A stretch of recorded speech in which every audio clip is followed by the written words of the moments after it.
Right. What's up, Hello. everyone? Ryan Arnold, aka Demon Master Reviews here, and welcome to, for the first time since probably Metallica, a full-fledged deep dive. And I am here joined by Metal Ben, who was with me for the last mini deep dive, as well as the last full-fledged deep dive, which was Metallica. Cheers! What's up, everybody? Yep. Hello. And making his deep dive debut, John, aka Eister Fan. My first time doing one. Yep. I'm But kind of nervous. unfortunately, we did have Boss Antelope, but unfortunately he couldn't make it. He didn't have enough time to listen to all the albums, so it's just us three. So it's kind of throwing back to the first one I did, which was the Bell Witch deep dive, and that wasn't a very long discography, but this one's a little bit longer because we are tackling the 7 album discography of the legendary vocalist of Iron Maiden is Bruce Dickinson. His solo career, might I add. So, we're going to go around here. I'm going to start off with how we got into how we discovered and got into Bruce's solo album. So, Ben, you go first. Well, it would have been around 1996. I actually didn't even know Bruce Dickinson had solo material out prior to obviously being a fan of Iron Maiden. So, a friend of mine got a tape at a yard sale, and it was Bruce Dickinson, Tattooed Millionaire. I'm like, okay, that kind of caught my interest right away. I'm like, okay, I had no clue. So then I'm looking at the booklet, right? It has Yannick Gers on guitars, who would join Iron Maiden not too long afterwards. So that's pretty much my introduction. That's how I found out about Bruce Dickinson's solo. Alrighty. John, your turn. How did you get into Bruce Dickinson's solo album or discovered his solo material? With his original song of Bring It On to the Slaughter from the soundtrack Yeah, to the Nightmare on Elm Street movie. I Bring. think. Yeah, that. Yeah. And then my first actual CD of his was Chemical Accident at Birth. Hmm. Cool. All right. Well, yep. We'll get into mine. For me, it was kind of much later. I guess later than both of these guys. For me, um, I think it was through Maiden Slave, and obviously for Brody and Downfall Never, because he was getting all the Maiden Slave stuff. He was trying to get all the old Maiden Slave stuff, but he had one discography that he had fully finished, which was Bruce Dickinson's stuff. And I think it was watching through all of those, and eventually Accident of Birth, which made me was like, oh, I want to listen to this, listen to Taking the Queen and Dark Side of Aquarius, and I have been a fan of his solo stuff ever since. I guess kind of even before that, it was like I heard about this via when he was going to do one for during the Book of Soul sessions, and I'm like, oh, this is interesting. I'm going to check that out. And then even further than that, I might have seen one in a magazine or something like that. It might have been Tattooed Millionaire, or it might have been, I think, Chemical Wedding. So I knew about it, but I fully got into them with the Maiden Slave album reviews of his Bruce Dickinson of the Bruce Dickinson discography, and that's how I ended up getting into Bruce. So with all that out Actually, of the way, you know what, Ryan? I kind of messed up. Actually, I was just thinking about it now. I kind of contradicted myself a little bit. Actually, I did know about Bruce Dickinson's solo. I was just thinking back now. Back to it would have been around 1994 when Boston Picasso came out. I saw advertisements for it, but at the time I didn't hear the album right away. So, it, well, the story about 1996 is right. That's when I first saw a copy of Tattooed Millionaire. You know, that a buddy of mine got at a yard sale for like 50 cents, and that's how I actually first heard Bruce Dickinson. as a solo artist, I should say. Hmm. That's Okay neat. then. Yeah. Alrighty. Kind of forgot. So Okay, good. yeah. So yes, with that out of the way, let's get into this, shall we? And I'm having written down a lot of the notes. But obviously, like you said with John, it kind of started with the whole "bring your daughter to the slaughter" thing that he did for the Nightmare on, I think it was Nightmare on Elm Street 5, The Dream Child. Yeah, you're right. I don't have a And soundtrack. yeah, but that eventually was on an Iron Maiden album. But Bruce was at Mm. that point was getting sick and tired of being a Maiden. He wanted to do solo stuff. So it was like, you know what? Yeah, why not? Let's do a solo. Let's do a solo album. And eventually, the result of that was he said yes, and the result of that is Tattooed Millionaire. Or as the intro of Maiden Slave, I mentioned him. He had that review. He basically said, "Fuck me in the ass and call me Sally, because we're about to talk about Tattooed Millionaire." Oh my god. Yep, I remember that review very, very fondly. I'm sure Ben remembers that too. So yes, Metal Ben, I do. you yes, you started off here. All right. Well, okay. Tattooed Millionaire came out in 1990 on Yes. CBS Epic, Well, it also and I'm came just out. trying to I have think. it here. Well, I'll say that I have it here via EMI. I have it here via EMI, pretty much. I mean, yeah, I think it did come out on EMI over in England, or over in Europe, but here in America, it did come out on CBS Epic.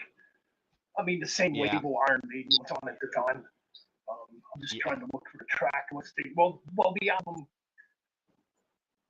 I'm just trying to look for a track listing here. I got them all Bear here, with pretty me. much. And that's one album I don't own anymore, unfortunately.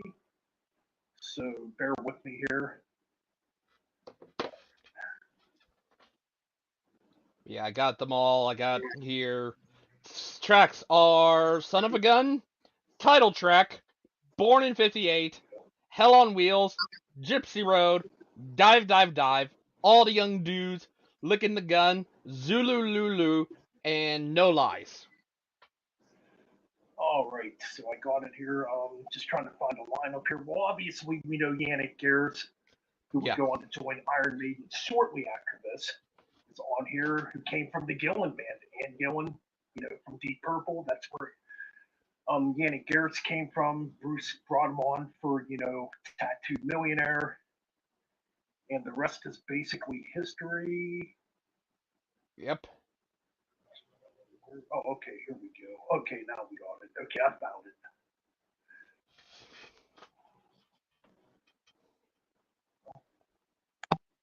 Okay. So the album came out on May 8th of 1990, recorded in 1989 at Studio Battery in London, England, labeled as pop metal. I can see why in a way. Yeah. And his, produced by Chris Tangarides, who performed who, who produced Painkiller the same year. So yeah, track listing, like you said, you got Son of a Gun. Pretty good song. I actually really like this track. Kind of sounds like it could be an Iron Maiden song in a way. Yes, I have basically written here very Maiden-esque. I remember it was Maiden Slave. He mentioned that it's basically he basically mentioned it is the riff from Wasting Love. You know what? Yeah, and Wasted Love would actually come out a couple years later, but yeah, I can kind of hear similarities with those two tracks. When you listen to them back to back, especially with the melodic acoustic parts. Yeah. But yeah, I think this is a really good song. Probably could be the best on the album. But then we go to the title track, Tattooed Millionaire. Definitely where the pop influences come in. This sounds like it could have been a Journey song. That's what I Yeah. think. Very odd for Bruce Dickinson. Born in '58, very poppy too. Ironically too, it's kind of weird when you listen to the harmony guitar. Yeah, when you listen to the harmony guitars in this, I think of Boston. It reminds me of like the first Boston album or Don't Look Back with the way the guitar I harmony. kind of, I had written, yeah, I had written for Born in '58. It kind of reminds me of I'll Be Watching You. Interesting. You know what? Yeah, I can kind of hear that a little bit. So yeah, again, very poppy. Hell on Wheels, it's just a hard rock track. Nothing more to say about it, to be Yeah, honest. Gypsy Road, again, kind of hard rockish. It's not anything to really talk about. It's an okay track, but doesn't really do much for me. Dive, Dive, Dive is absolutely terrible. The worst song on the album. All the Young Dudes, a Mott the Hoople cover, which was written by David Bowie. I know yep. a lot of people dog on this cover and think it sucks. I think it's actually a pretty good cover. We pretty much had the same thing. Pretty good cover. Yeah, I think it's a good cover. Okay, if Dive, Dive, Dive was bad, the next song might be worse. Okay, Licking the Gun. Yeah. What the hell are you doing here, Bruce? What are you doing? Oh, geez, it gets worse, though. Zululu, or whatever the hell. Zulu Lulu. Uh, Anything with the word Lulu is probably going to be bad. I don't know what's going on here again. Bad, very bad songs. But it ends good. It ends strong. No lies. Great ending to the album. It could have been an Iron Maiden song, too. I really enjoy it. Yeah. So, to me, Son of a Gun and No Lies are the best tracks on this album. Born in '58 is pretty good, too, for being poppy. I kind of like it. The rest of the album, I mean, all the Young Dudes could cover. The rest of the album, it's whatever. Yeah. In lineup wise, you have Bruce Dickinson on vocals, obviously. Yannick Gers on guitars. You got Andy Carr on bass, who I have no clue who that is. And Fabio Del Rio on drums. Not familiar with him either. Yep. The only That's one we Tattooed know is Million. the only ones we know, Bruce and Yannick, pretty much. Absolutely. And that's Tattooed Millionaire in a nutshell. Yeah. So we're going to rank these right away or wait till the end to Um. rank them? No, we'll get to the end. We'll get to the end. Obviously, we'll get to the end. All But right, cool. Your turn. Your thoughts on Tattooed Millionaire? I liked it at first, but then more I listened to it, it wasn't his best. Yeah, I think we can all be in an agreement that this is probably. I think we're all gonna probably be in agreement when we get to the ranking at the end. It's probably going to be his worst one, but I think we're all gonna be different, different. Yep. I guess it's now my turn. Yes, I've guess my notes as well because I've written notes on here as well. Son of a Gun, very Maiden-esque hard rock song, very catchy. Like I said, it was basically the riff of Wasting Love. Title track, just yet another catchy. I've written yet another catchy hard rock song. Born in '58, like I said, kind of reminds me of I'll Be Watching You. Hell on Wheels, same, good.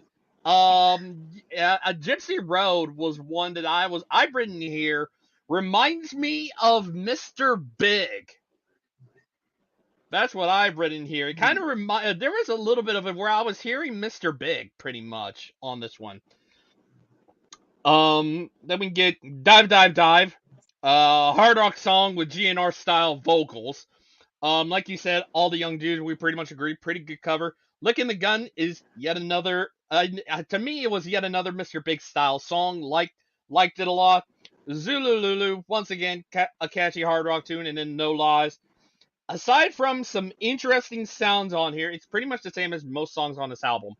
I think overall, while this album does have highlights, it's just a good rock album that I'll probably listen to on some occasions. I give it a 9 out of 10. So what would y'all have it rating wise? Um, what saves it for me? I gave it a Did John talk about the album yet? Yeah, he did. Oh, he did. Oh, yeah. I'm sorry. Go ahead. I mean, mine was a 6 out of 10 because of the bonus tracks. Saved it. So it would probably, and if it was the regular, it would have been maybe a 4 or 5. Yeah. What about you, Ben? 4.5 out of 10. I think this album sucks. Yeah, I'm the highest one. I'm the highest one because I'm like, this wasn't that bad. But yeah, it's the worst. It's probably the worst Bruce Dickinson album. It's like not. It's not that bad, you know. But yes, after that one, he did try. I got little notes here. For his second solo effort, Dickinson received the collaboration of American producer Keith Olsen, and while working on the record, he decided to leave Iron Maiden. Unhappy with the direction he was taking with Olsen, Dickinson began working with someone who we will get to after, someone we will probably know that is known for working with Bruce Dickinson solo stuff, Roy Z and his band Tribe of Gypsies, which basically, if I'm remembering correctly, because I have to pull one of the albums out, basically contains the good chunk of the band that would be on 2 subsequent albums. Eddie Casillas on bass and David Ingraham on the drums. They are a part of the lineup, and you'd be surprised. Yeah, Roy Z, before the good stuff for Bruce Dickinson, did an album when Bruce was trying to go alternative and stuff like that, which is quite surprising. And they would, in June 6th of 1994, would release what is, out of the early ones, the best Bruce Dickinson solo album, Balls to Picasso. Like I said, it was released June 6th of 1994 via EMI and Mercury Records. That's right, this label that once had Kiss on it. So yes, Ben, your go. All right. So yeah, this album came out June 6, 1994, and it's on EMI and Mercury Records here in the U.S. Yes. Yep. Produced by Shay Baby. Oh yeah. Anyways, Yep. no. But it's So yeah, this album is a vast improvement over Tattoo Millionaire. Big time. yep. And I was a little late to this one. You know, I didn't hear this till after I heard Accident of Birth. I did get this around 97 finally, so I liked it. I thought it was a damn good album. Cyclops, good heavy tune. I like it, man. Hell yeah. Got kind of like some tribal drumming and shit going on. Some pretty good riffs. I like it. The next track, Hell No. Fuck yeah, this song's good too. I like it. Absolutely enjoyed it. I think it's a good heavy track too. A little more mid pace, but hell, it's good. Gods of War. What a fucking riff. That's a heavy one. Now, this one definitely has a lot of tribal drumming going on. Absolutely enjoyed it. I think it's a great track. Let's see, 1,000 Points of Light. Not a bad track. Kind of forgettable, but it's okay. But, and this is what you would hear going into the future on a couple of late 90s albums that we're going to talk about here in a bit. Laughing in the Hiding Bush. Easily the best song on this album. And you can definitely hear, and ironically, oh yeah, it is written by Roy Z too, okay. You can hear Roy Z all over this track as far as like the guitar tones and the heaviness of it. Love this track. I think it's the best one on the album.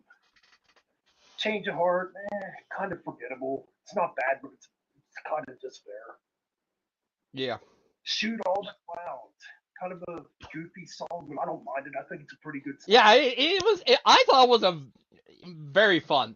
Had an equally fun music video. I thought the music video was kind of fun and kind of. It's a lot of Bruce Dickinson's music videos were kind of quirky and all over the place sometimes, but this one was kind of like, well, I kind of like this one. The song was catchy, the music video was pretty Yeah, freaking cool, so I something liked it. absolutely. I think it's a pretty good song for what it is. It's a goofy song, but yeah, it's fun and it's good. Fire, not a bad track, pretty decent. Sacred Cowboys, I thought was a good song too. I do like that one. But you know what? We ended epic. I think Tears of the Dragon is the second best track on this record. It's an amazing Yep. ballad. Probably one of Bruce's best vocal performances too, if we're being honest. And that's pretty Yeah. much balls to Picasso for me. What would you give this album, rating wise? I mean, rating wise, I'd probably give it. I think I'd give it a fair 8 out of 10. It's definitely an improvement. Yeah, absolutely, definitely improvement. John, your turn. Your thoughts on this and you know on Boston Picasso, and what would you give it rating wise?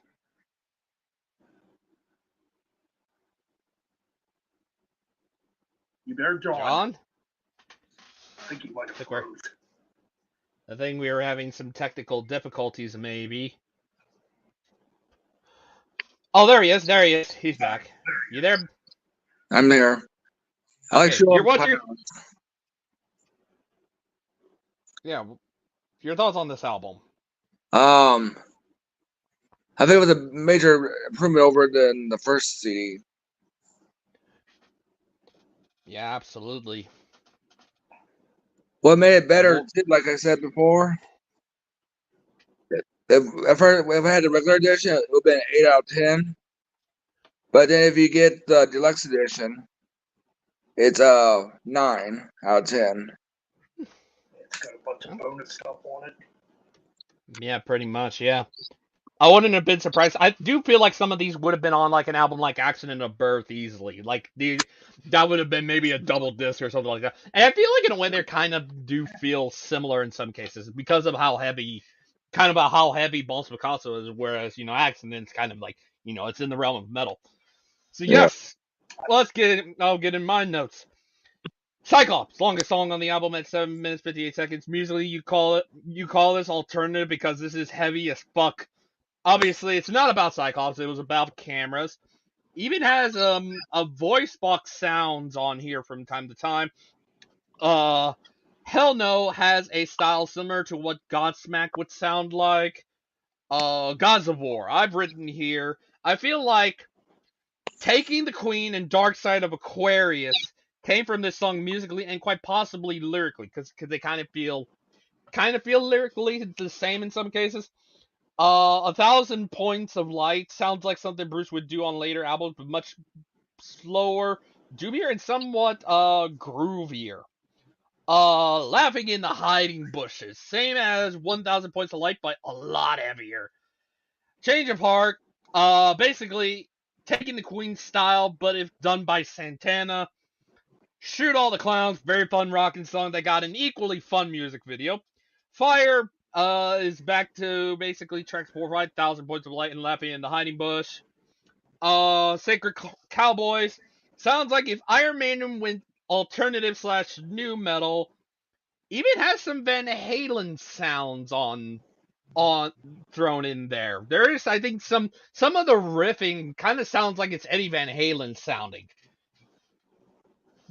And then obviously, Tears of the Dragon, one of Bruce's popular songs he's done in his career, if not his most popular. A great ballad to end the album. But overall, I was surprised at how much I really, really like this album. Definitely one of his best solo albums of not only of all time, but among his early albums so far. 9.75 out of 10. Absolutely freaking loved it.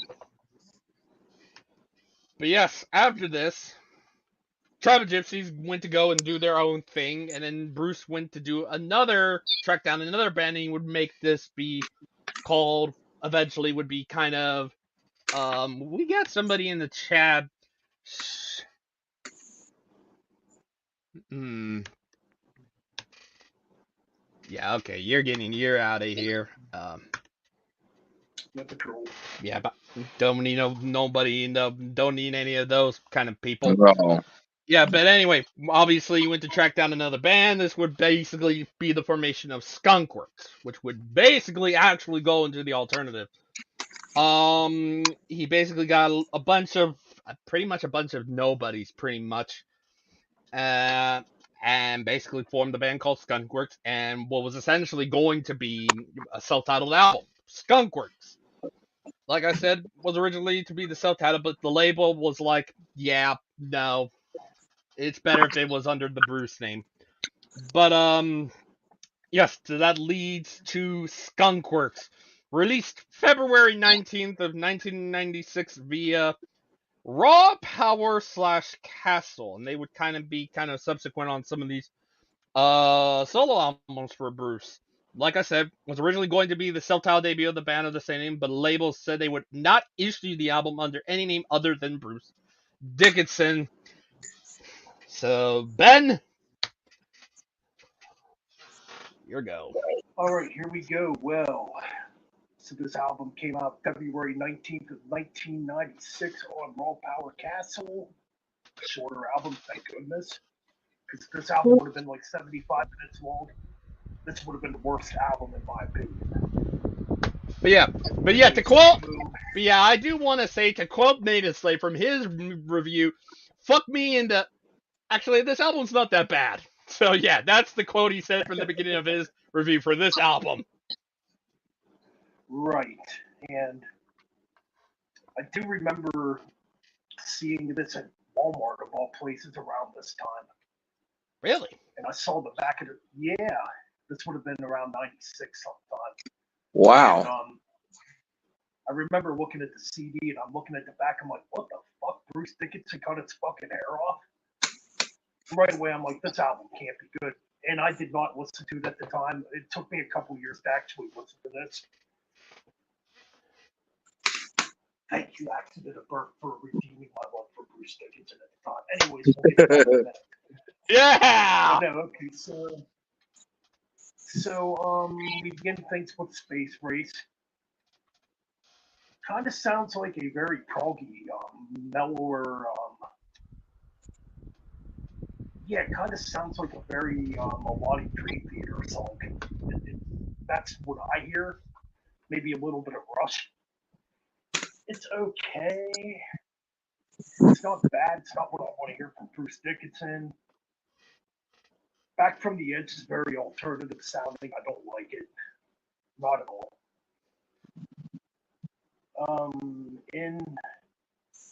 Inertia.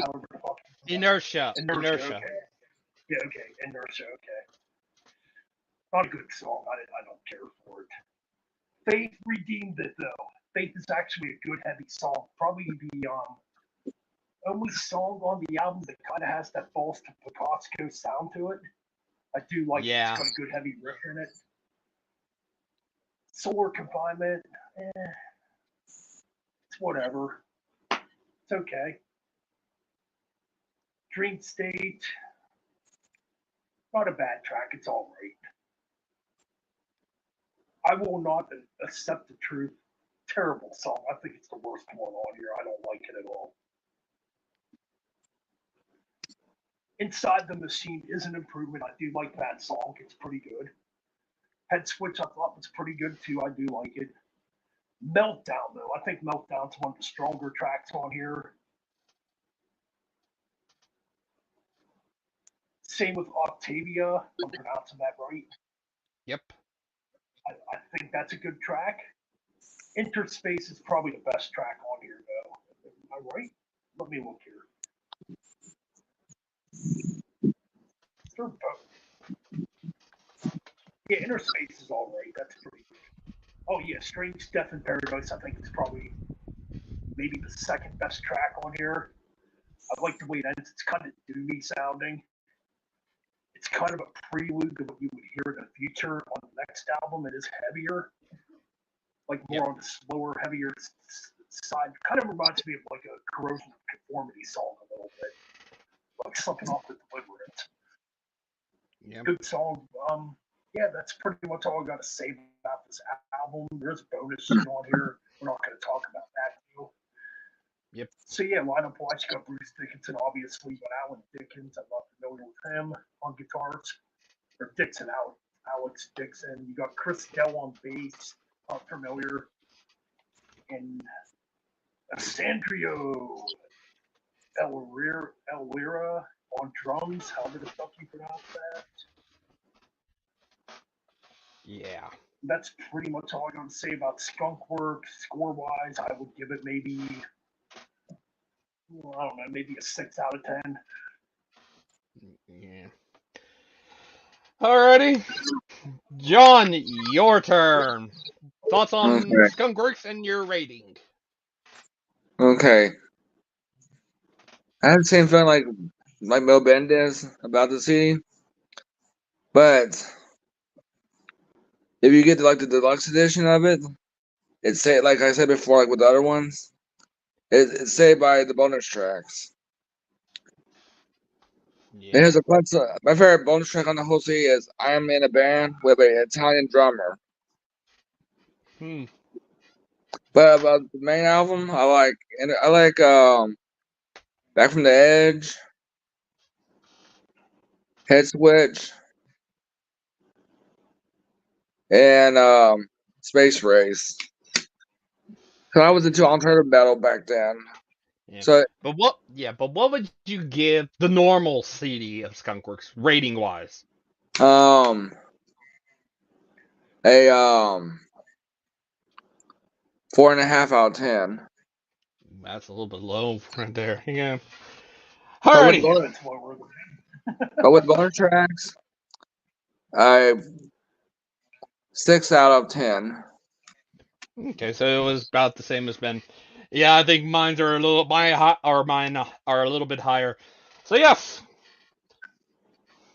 we're getting the good stuff, everyone. So about with this, let's get this out of the way. Space Race. My notes.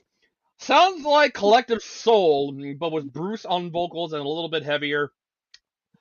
Back from the Edge. Weird music video. Musically, it's the same as Space Race. These first three kind of sound the same musically. Inertia.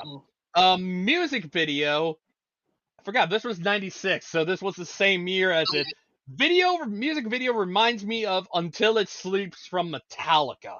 Oh my. Just I a remember tiny that. bit. I'm like, kind of a weird, like I said, musically the same. Like you said, Faith, heaviest song on the album so far. Feels like it could fit on either Balls or could be on, one of the good ones we're about to get to.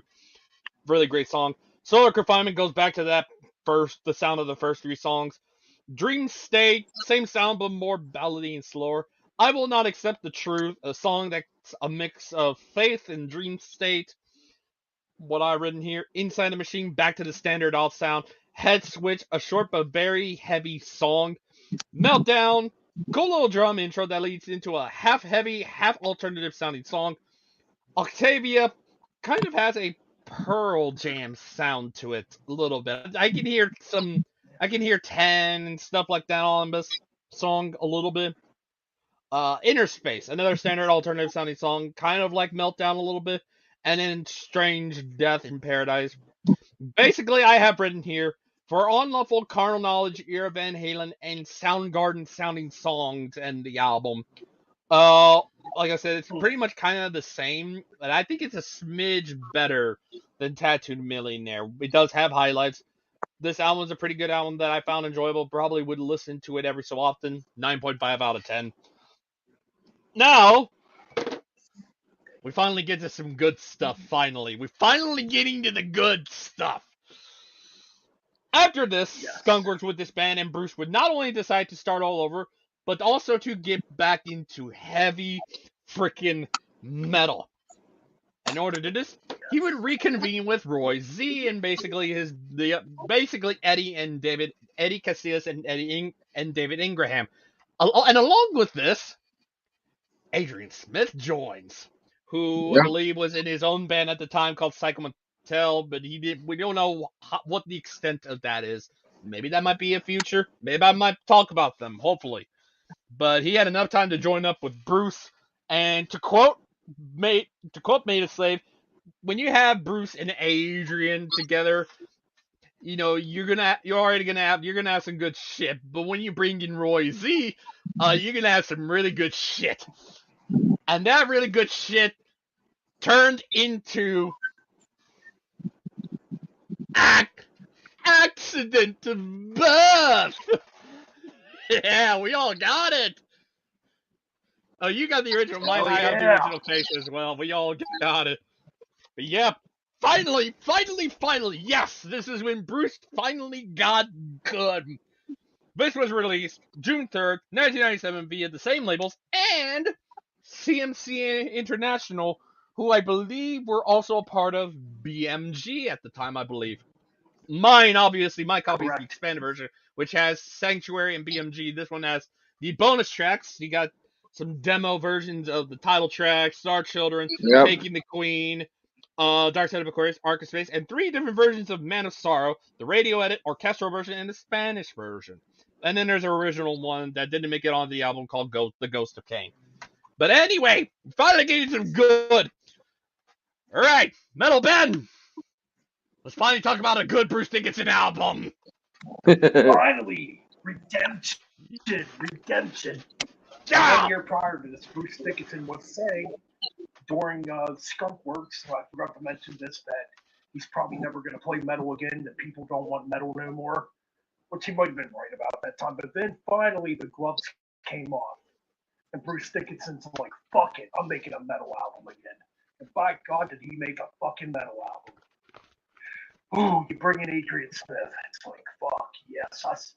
Now, my backstory on this album, I didn't buy it right away when it came out. This is another one. I walked in Walmart. I saw this sitting on the shelves when it first came out. Yes, at Walmart. I'm looking That's at the odd. album cover. I'm like, this, and I hadn't read nothing about this album yet at the time. And I'm looking at that cover. I'm like, Bruce Dickinson has to be playing metal again. At the time, I had no clue, Adrian Smith was a part of it, or Roy Z for that matter, until I bought a Hip Reader magazine, like maybe a month later. And there was an article in there with Bruce Dickinson talking about why he went back to metal. And they're talking about like how Adrian Smith's a part of it now. And they got Roy Z back.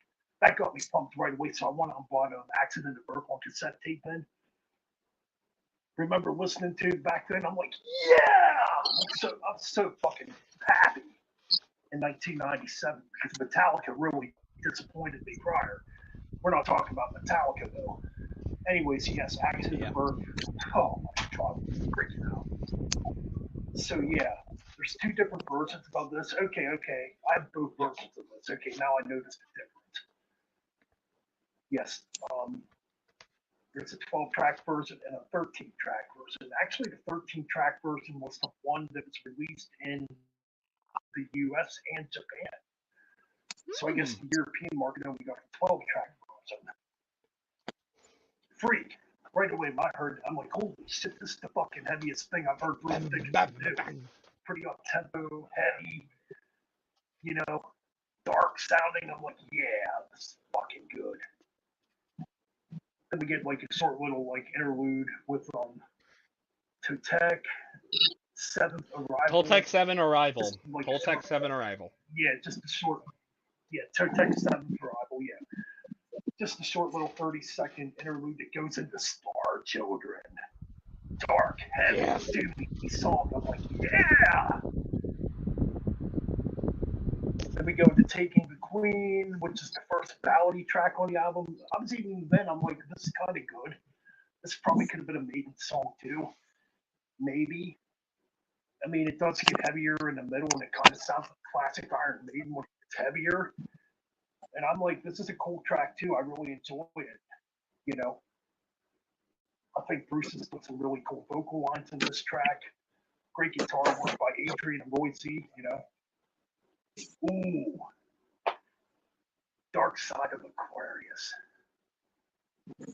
Fucking magic. Basically, Magic. Yeah. I feel like these two kind of go together pretty much when you think about That's it. what I was thinking too. It's kind of like, these tracks mesh together. It's like a story being told here. Oh my God, Dark Side of Aquarius is so freaking good. This could definitely compete with anything Iron Maiden did, in my opinion, as far as like an epic track goes. Road to Hell sounds like classic Iron Maiden. Yeah, that is because this song was written Adrian by Smith Bruce Dickinson and co-wrote it. Adrian Smith. Yeah, basically, it's basically a Maiden track, pretty much. Pretty much, yeah, it sounds like it could have been on maybe Power Slave or Peace of Mind or Number of the Beast. It's a killer track. Let's see, then we get Man of Sorrows. Wow, what a fucking amazing ballad this is. Jesus Christ, this might be his best ballad. It's really hard to tell between this and Tears from a Dragon. They're both so damn good and so freaking powerful. But man, the metal gets turned up to Mach 10 on the title track, Accident of Birth. This almost sounds like it could be a thrash metal song. It's just driving and heavy and fast.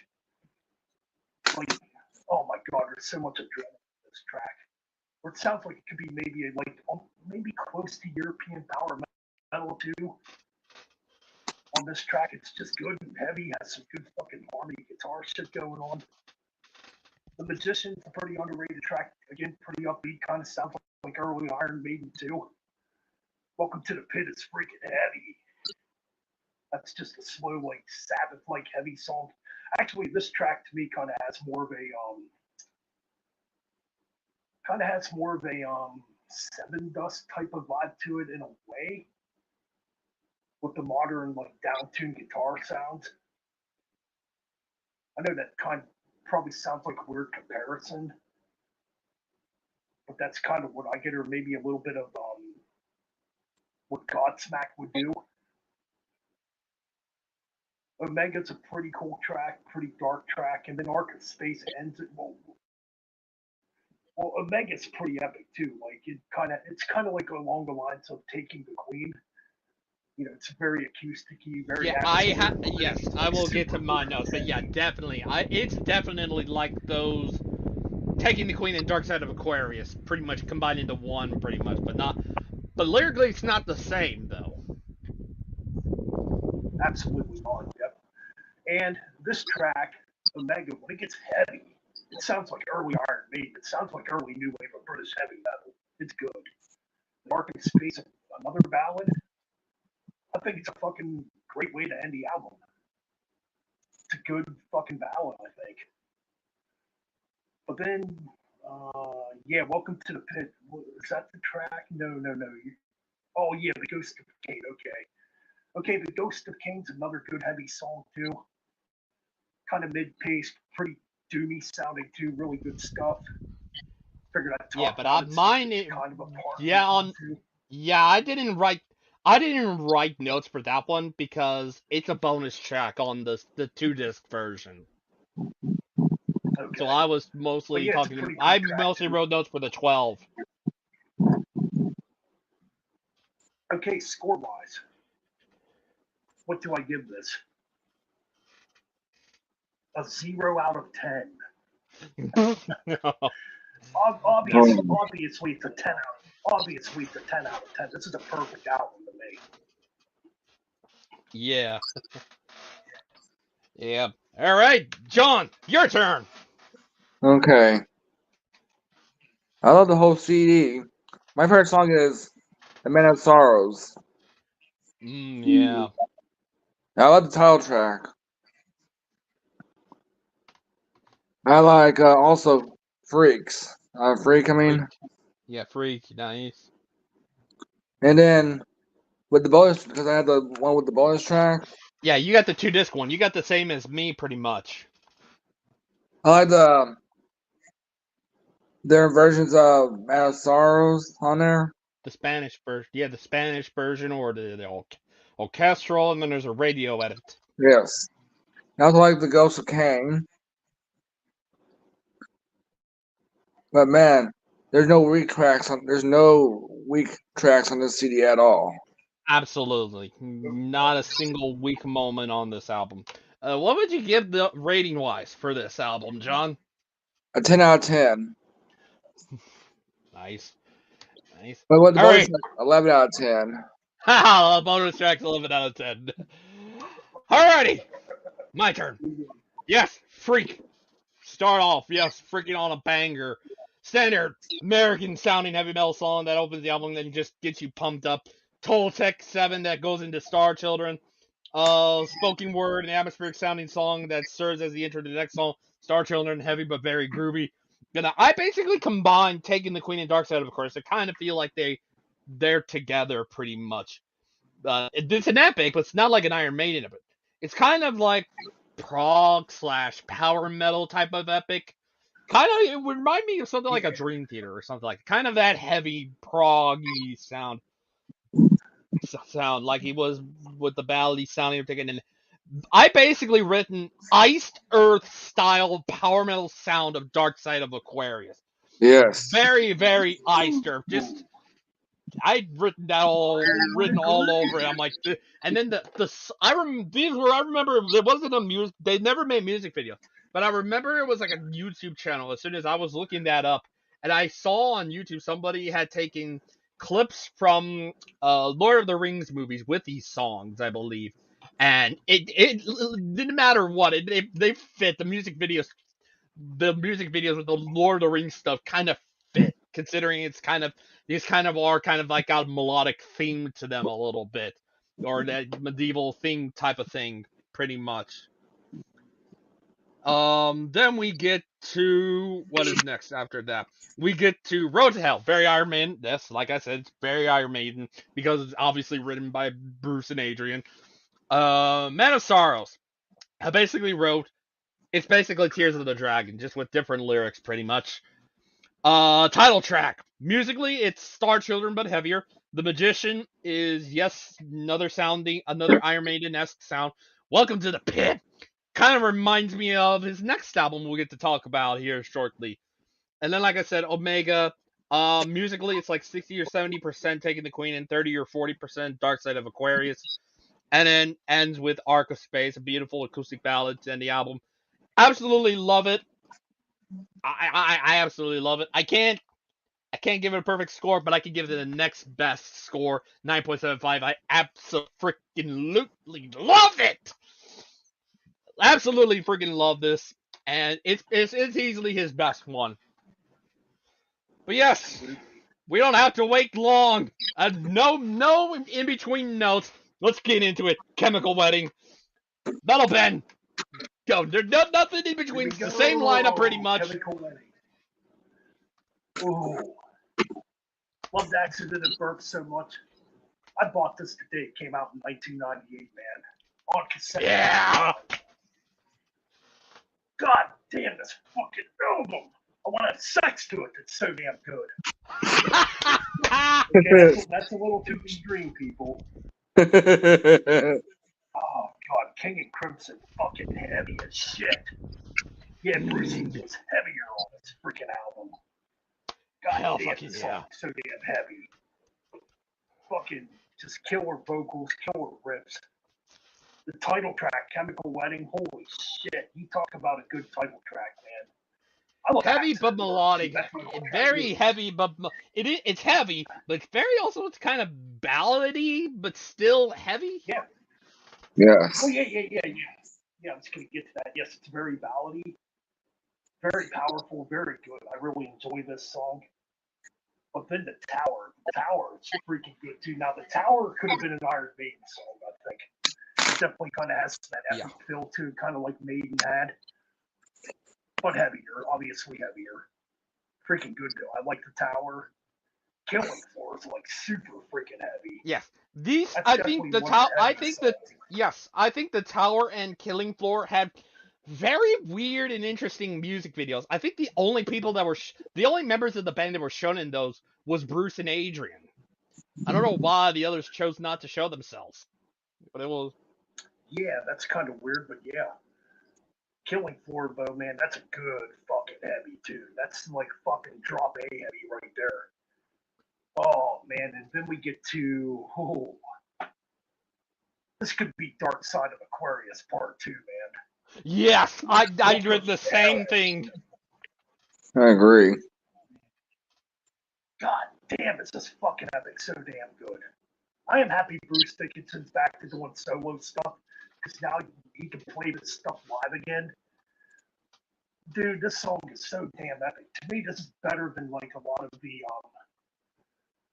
more current Iron Maiden epics, I guess. God damn, though. Holy shit. Just the way the Yep, music is in this song. it's only 8 minutes and 16 seconds though. Right. Yeah. But man, I just love the music in this track. It's so dark. It tells a great story. It's just good stuff. So then we turn it over to Gates of Horizon. Another killer track, just fucking heavy. intense, continues with Jerusalem. Jerusalem's another really cool song, you know. Trumpets of Jericho. This one's another really heavy song. I like the chorus in this track too. It's really catchy, you know, really good stuff.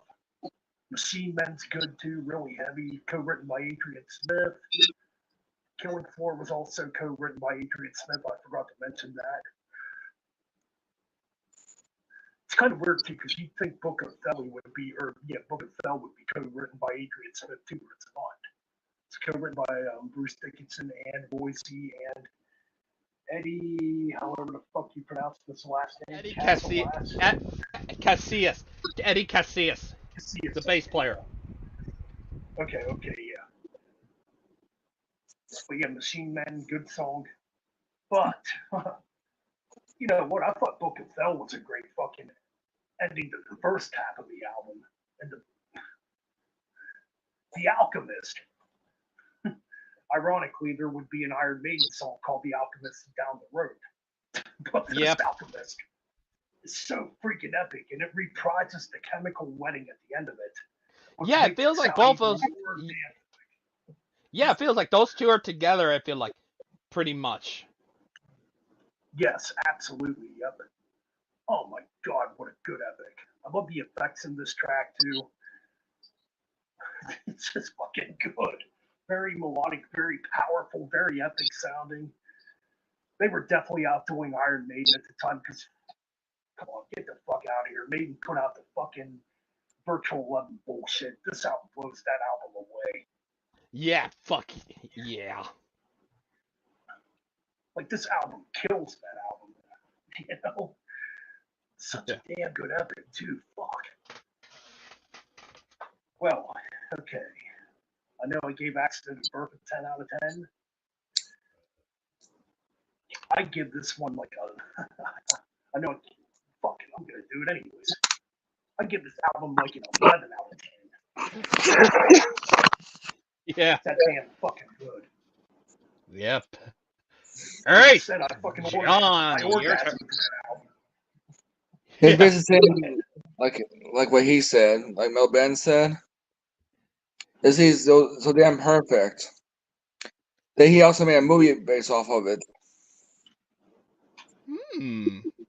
Interesting. called Chemical Romance, of the same name. I think it was called that. Interesting. Oh yeah.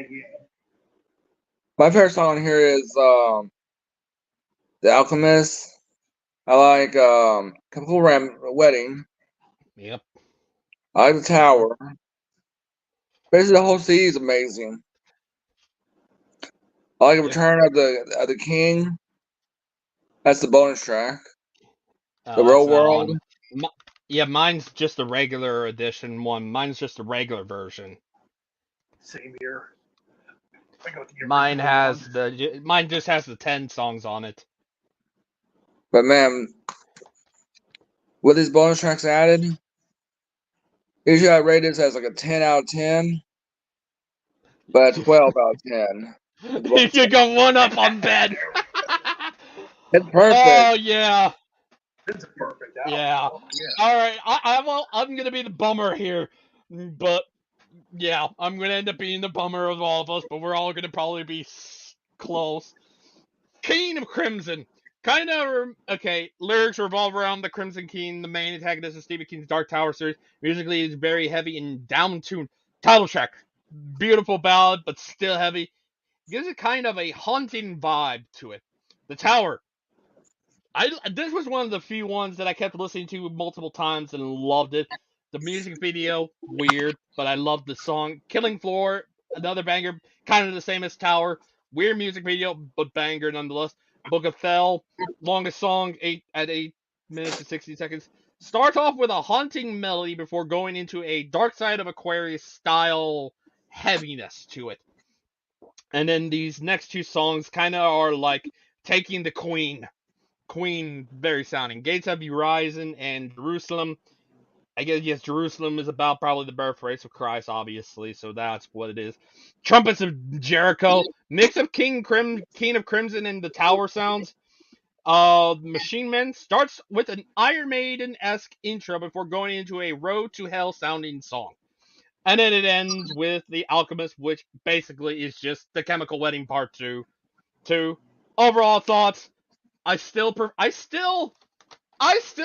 Accident of Birth, but I think both of them are equally great, and this one's a good number 2. 9.75 out of 10. I do still love it.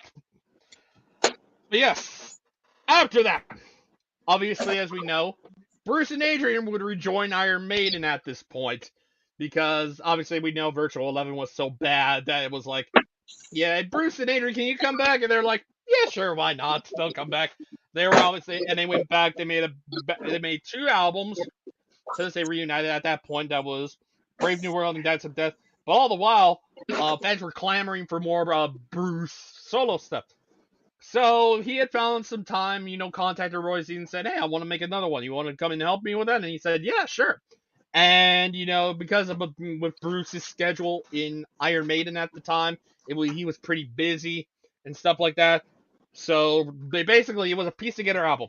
So what came out of this was, up until the most recent album we get to talk about.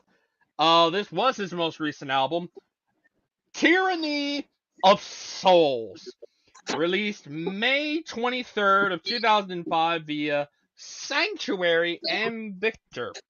I think Victor was only in Japan, I believe. Yeah, but basically that because Bruce was out touring with Maiden at the time because they were super busy and touring and all that stuff. This was all the best they could do with making this album. So, Ben. All right, yeah, well, Tyranny of Souls would come. I'm going to briefly talk about this, though. The best of Bruce Dickinson. There are 2 new songs on it at the time, obviously, and a bunch of bonus shit, which I don't have the this 2 version of this. There was a new track at the time called Broken, which to me sounds like a leftover from maybe Accident of Birth or Chemical Wedding. Pretty good song. It's pretty heavy. And the other song was, what we got here? Silver Wings. Silver Wings kicks fucking ass. It's fast. It sounds like it could have been on Number of the Beast. It sounds like old school Iron Maiden. It's good. Those are the 2 new tracks. The bonus shit, I'm going to talk about a couple things on here briefly. The original version of Bring Your Daughter to the Slaughter is on here. A bunch of bonus stuff too. And there's an original version of The Wicker Man on here, which was an outtake from Accident of Birth, and it sounds way different. And that's pretty much all I'm going to really talk about as far as that goes. Yeah, that's pretty much all that's worth talking about as far as the best of Bruce Dickinson goes. So yeah, Tyranny of Souls. So yeah, this one came out in 95 or 95, 2005, around the time when Iron Maiden was really touring heavy too. At the time, Iron Maiden was touring for the early years DVD, which I used to have, and they were only playing songs from the first 5 albums live. That's when I actually saw Iron Maiden live for the first time. And this album just came out of nowhere, really. And it even got some promotion in Ozfest. I remember it being talked about somewhat, which is kind of odd considering, Bruce is touring with Maiden. But anyways, so this album, okay, let's talk about it. Mars, what the hell was that? I think that was John. I'm sorry, let's put my shoes down. Sorry. That's all right, Okay, John. so Mars Within begins the album. It's just a short little interlude piece, pretty heavy sounding, pretty doomy sounding. But then we go into Abduction, the first track on here, really fucking heavy. Thing notably too, I noticed the guitars sound heavier on this one. Like they're definitely up more in the mix, it seems. So yeah, really good heavy song. Soul Intruders. Holy shit, is this fucking song good. And it's a shame that they didn't get a chance to tour this at the time. Soul Intruders sounds like it could have been an Iron Maiden song, like from back around the time of like Somewhere in Time. Kill Devil Hill is so freaking heavy. You talk about a killer fucking riff. Like to me, that song kind of reminds me of like man, maybe a little Pantera. It's fucking heavy though. It's good. It could have been on probably Accident at Birth or The Chemical Wedding. Navigate the Seas of the Sun kind of slows things down a little bit. Or wait, no, that one's still pretty heavy too. Or wait, no, that one does slow things down a little bit. Yeah, That song, it's not bad, but it's just kind of there. You know what I mean? It doesn't musically, it doesn't really go in a lot of places. River of No Return's kind of the same. It doesn't really go many places musically. But the next song, holy shit. This is like a fucking early new wave of British heavy metal type of song. Power of the Sun. Again, it's fast and upbeat. It could have been on like Number of the Beast or fucking Killers. That's how heavy it is. Really good song. Yeah, I love it when Bruce pulls out a fast song every once in a while. Devil on a Hog's kind of whatever. What else do we got here? Believable. Not a bad track. It's kind of heavy. The title track, A Tyranny of Souls, is a good way to end it. I don't think it's as strong as the past two albums, though, as far as an ending goes. So, yeah, there's good stuff on here. There's stuff on here musically, though. It's just kind of there. To me, I would give it maybe 8.5 out of 10. Mm.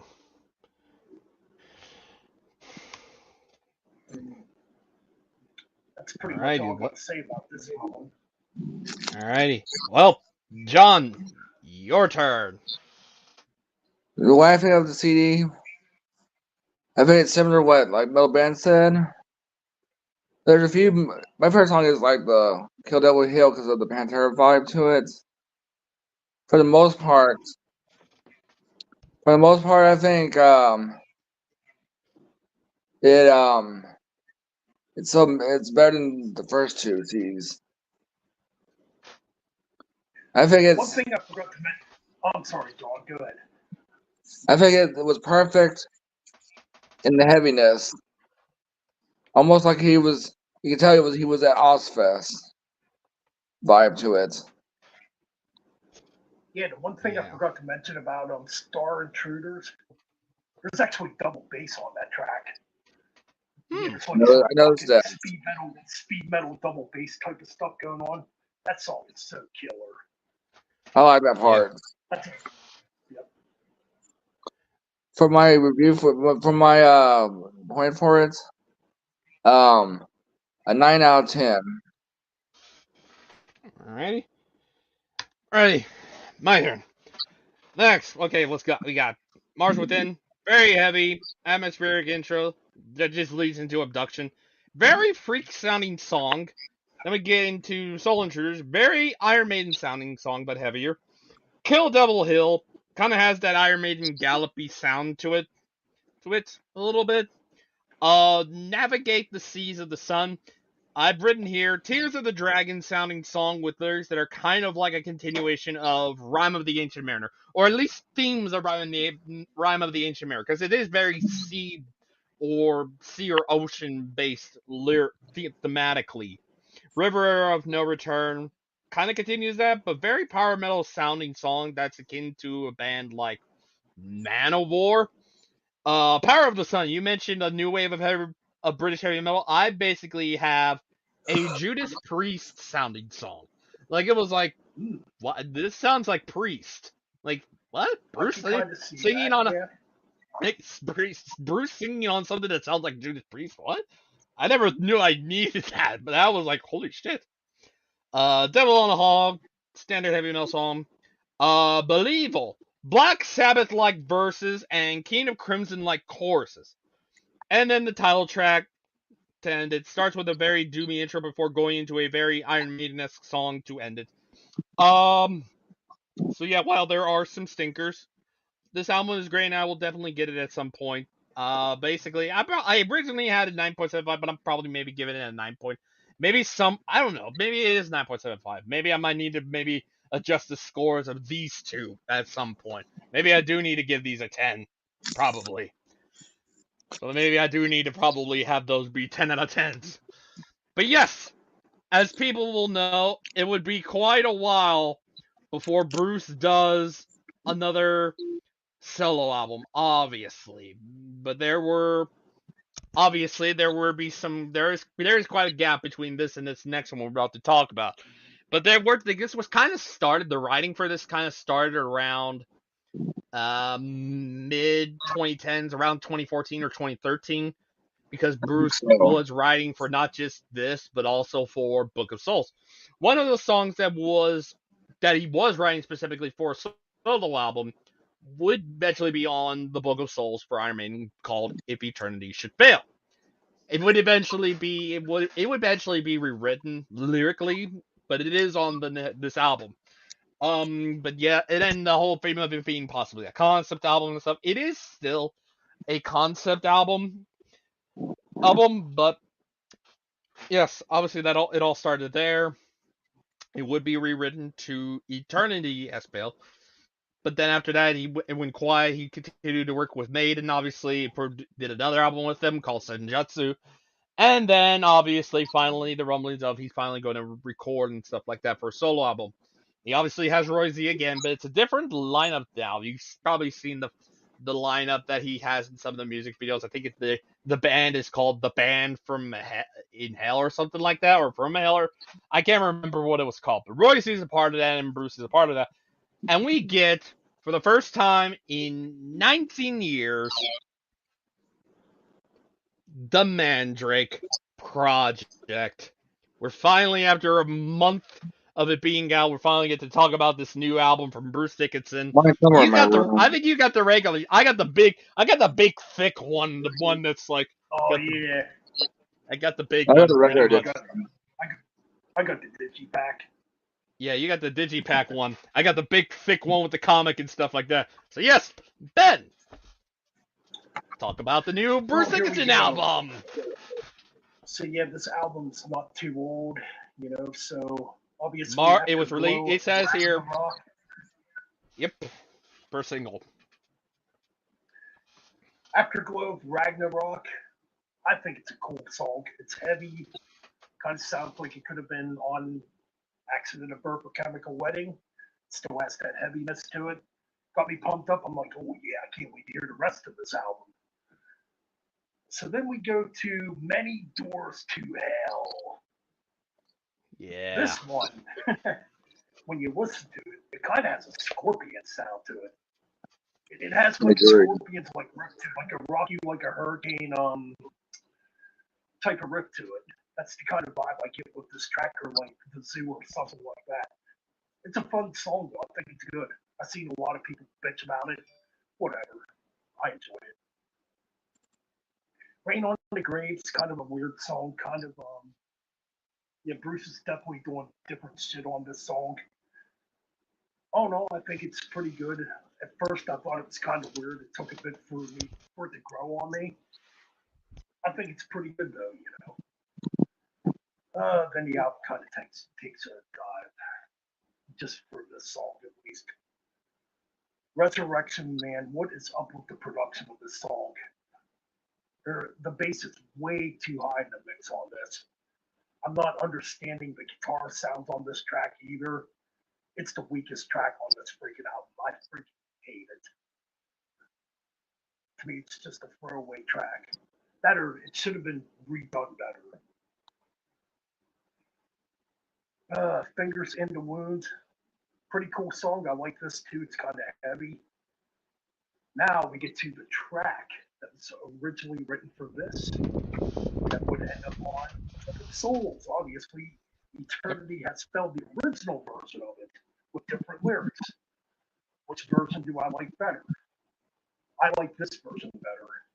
I think it's good. It's a bit heavier too. That's I like it a little better. I think it's cool. It's kind of different too. It's got like different like instruments going on in it too. Yeah, it's got there. It does feature a guest guitar solo from Gus G on this. Mm, yeah, That's a good part. Gus G. Absolutely. Yeah, I definitely like this version better than the Maiden version. Oh Mistress yes. of Mercy's Mistress of Mercy's a pretty good song too, you know.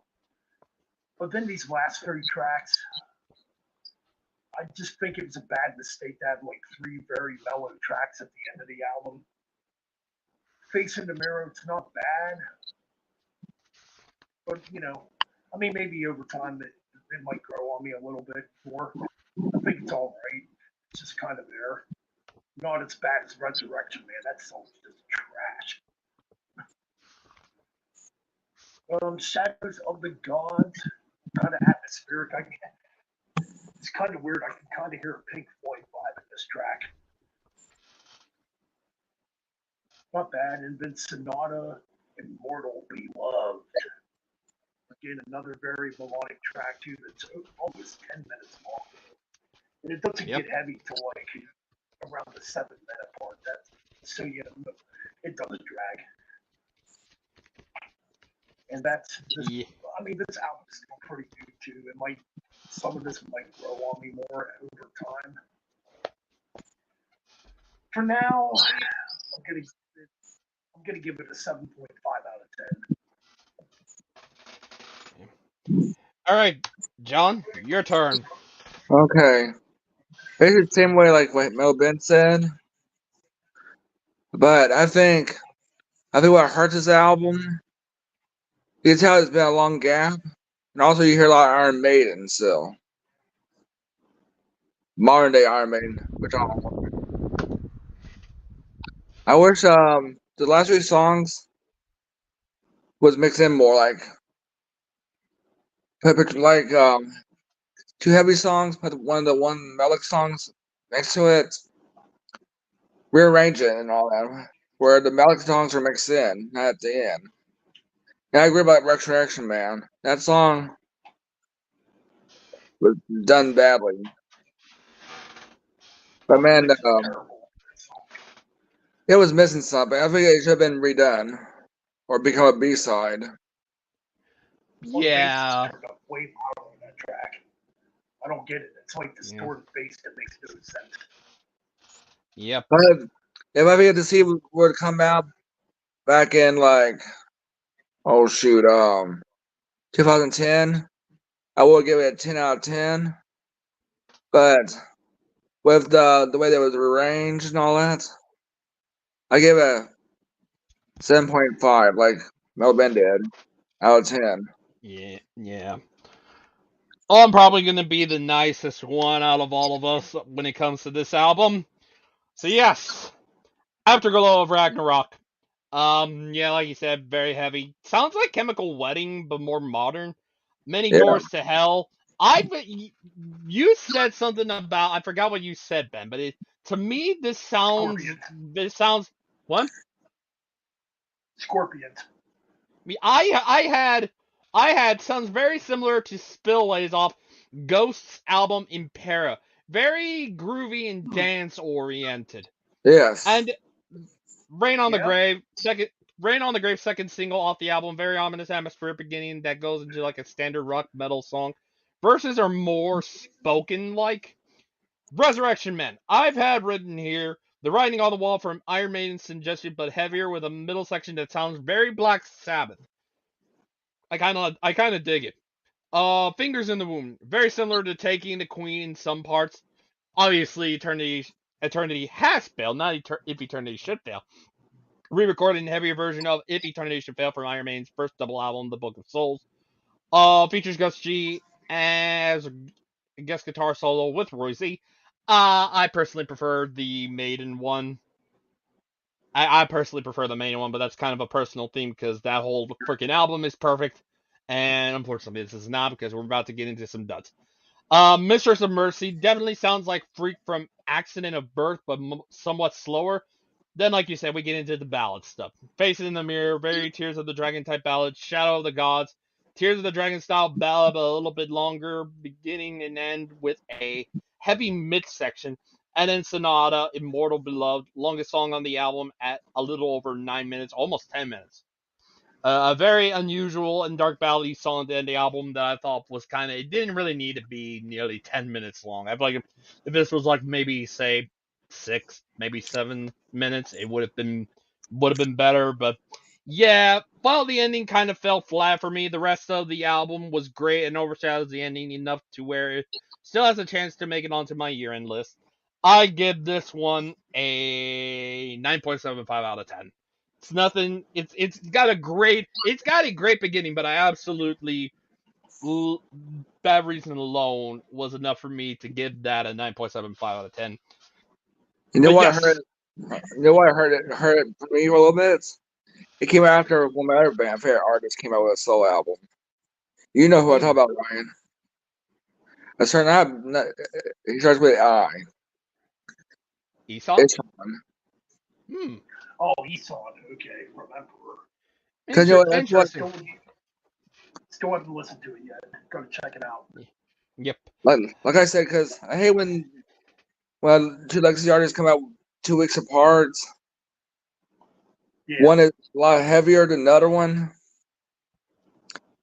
And I'm thinking about them. Blazes was better. Yep, I definitely will say Blazes was better than this one. Yes. still haven't listened But to I that do either. think I I gotta do listen. think I do think I can agree with Ben that this will eventually be a grower.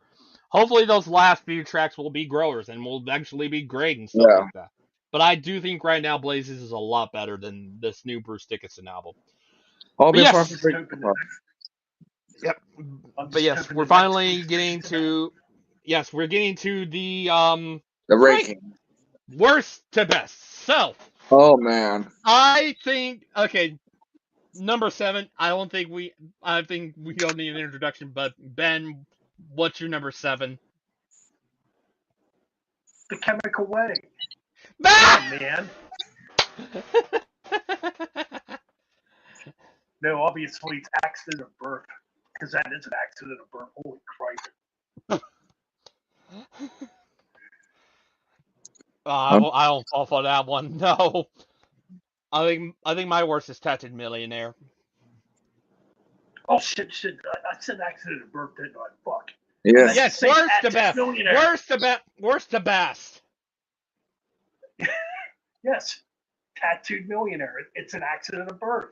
So Tattooed Yeah. Millionaire is obviously the worst. All right, John, you're number 7.